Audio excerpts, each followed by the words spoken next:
Hello students, learn shorthand में आपका स्वागत है। आज हम करने जा रहे हैं transcription number 5 of Kailash Chandra volume 1। तो चलिए स्टार्ट करते हैं। Ready, start. The industrial policy resolution of 1948 was good so far as it went, but unfortunately the spirit of it could not be understood or appreciated by the common man in this country. So, a new orientation of this policy was given, and the Honorable Minister, after his return from China, publicly declared that the future policy of the country, or rather the future pattern of society, will be the socialist pattern.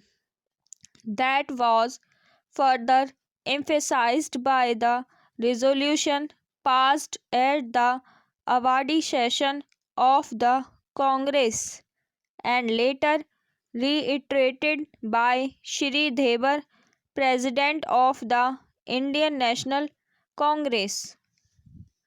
I am very glad to say that the spirit of it has been caught by the nation today. If I may so, the nation has taken up the challenge for securing the socialist pattern of society. It behoves all sections, both inside this house as well as outside, without having mutual recriminations, to try and propagate in a sincere manner and established the socialist pattern of society indicated by the statements of the great leaders of our country.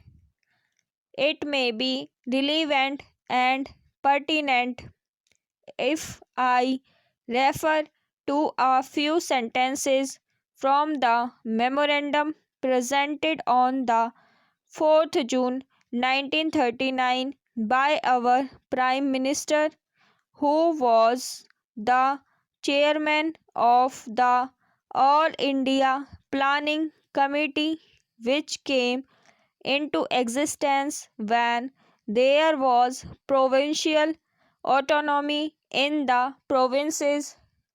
On pages 39 and 40 of that report, he stated, "It is clear that the drawing up of a comprehensive national plan becomes clearly an academic exercise with no relation to clarify unless the planning authority or those to whom it is responsible are in a position to give effect to the plan.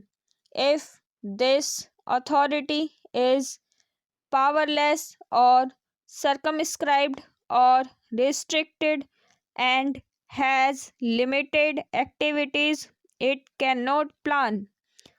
An essential prerequisite for planning is thus complete freedom and independence for the country and removal of all outside control.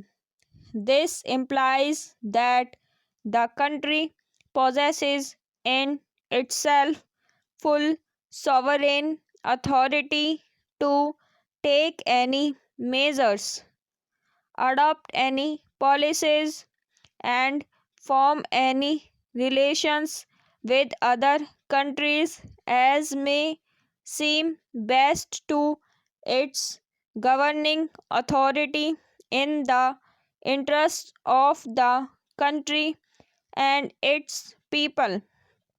National independence is thus an indispensable preliminary for taking all the steps that might be found necessary for carrying out the 5-year plan in all its various aspects throughout the country.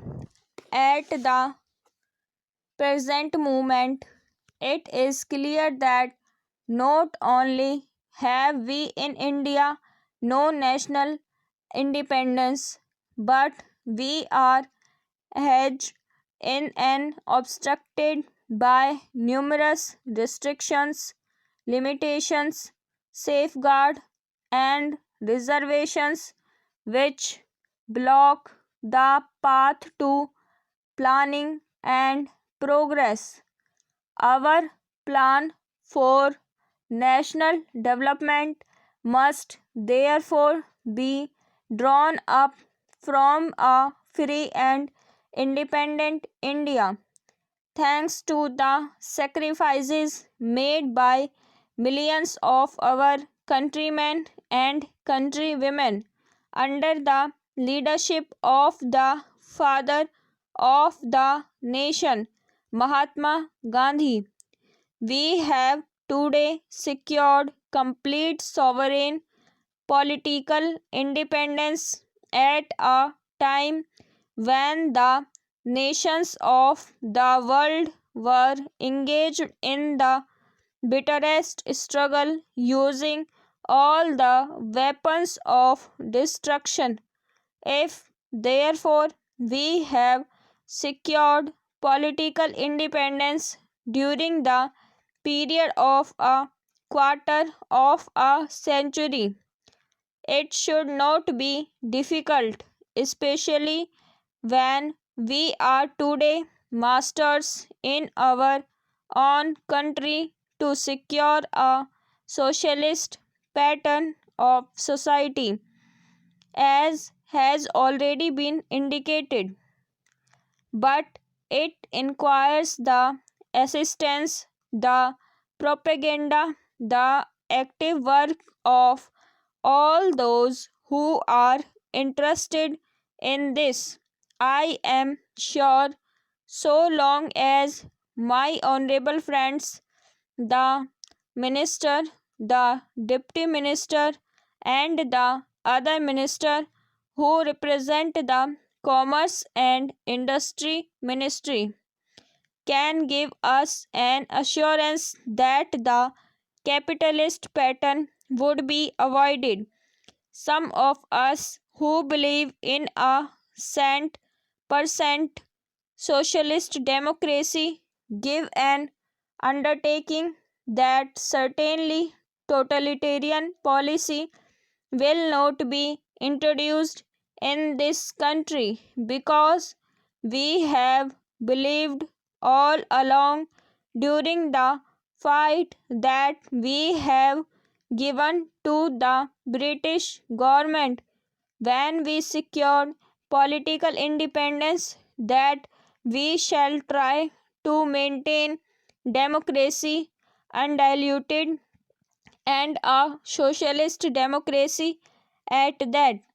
I am absolutely certain that in this country of ours, liberty of thought, liberty of speech, and liberty of action will be guaranteed to every citizen to express his views in the manner he pleases. I therefore assure my honorable friend that so long as we do not, in the garb of a socialistic pattern, support a capitalist system, India will stand 100% for a socialist democracy. Now, luckily for us, the fundamental rights of the Constitution have declared that a citizen would be assured of many of the social amenities which will give reasonable comfort from the womb to the grave. But mere enunciation, as I have said many times, will not satisfy the common man unless the saying is put into effect. I am absolutely certain, therefore, that so long as there is a determination on the part of our countrymen, we will be in a position to secure a socialist pattern of society. It is not even possible to draw up a plan on any other basis. Stop.